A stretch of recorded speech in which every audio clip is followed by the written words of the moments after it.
I've always really been drawn toward people who have that kind of calm confidence where you can tell that they are comfortable in their own skin, that they like themselves, that they're not competing with anyone else. And it's really different than that kind of confidence that is more ego driven, where you have to be flashy and you're trying to prove yourself and very showy. It's more of a peaceful kind of confidence and just a feeling of happiness with who you are. And I've kind of pinpointed some attributes of calm confidence that I wanted to share with you.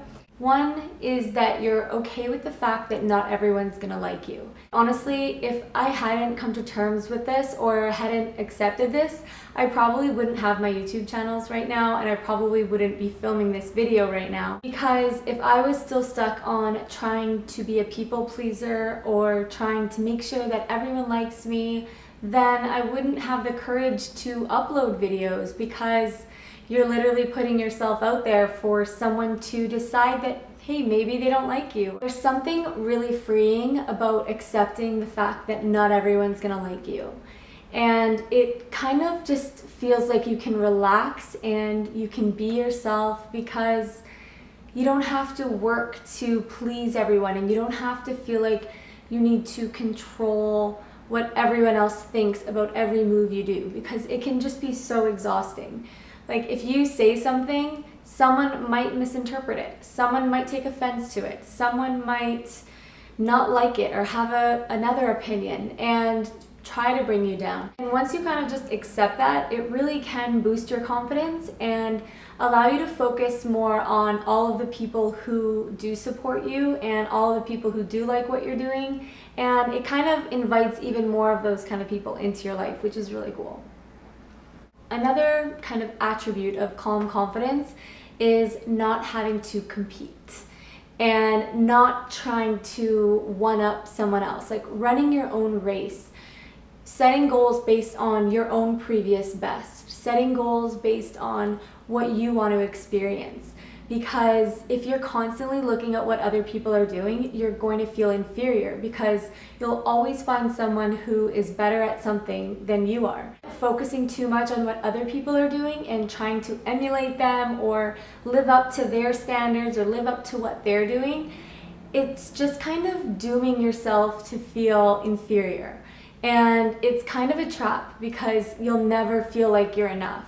And I think it can just bring such a sense of peace when you're just like, hey, I've got no one else to compete against. This life is not about me trying to be that person, because no one will be a better them than they are, and no one will be a better you than you are. So once you can just focus on what it is that you want to experience and what your personal goals are and your own personal strengths, gifts, and talents, then it can be a lot more freeing, and you can kind of relax and just have confidence in that.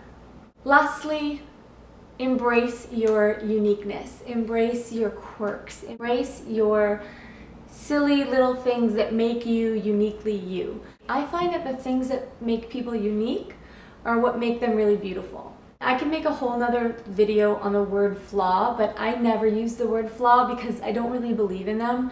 And when people say flawless, I don't get what that even means, because we are just ourselves. I have a scar here from when I fell when I was a kid. I have another scar on my leg. Like, those aren't flaws to me. They're just something on my body. They're part of my experience.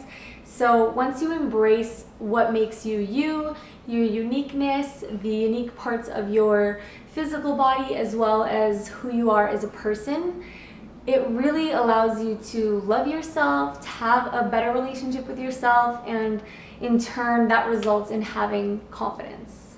What's something unique about you that you just love?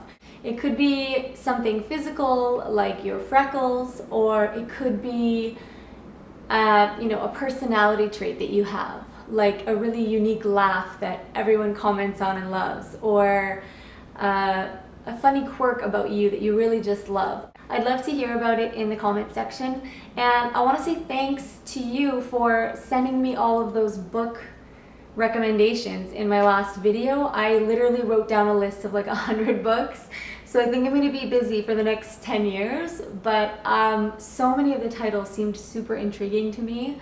I was just like, a lot of them I had heard of before and forgot about, so it was kind of like a reminder. And then some of them, I'm like, how have I never heard of this? This sounds super cool. So I've got a lot of reading to do. All right, I'll see you in my next video.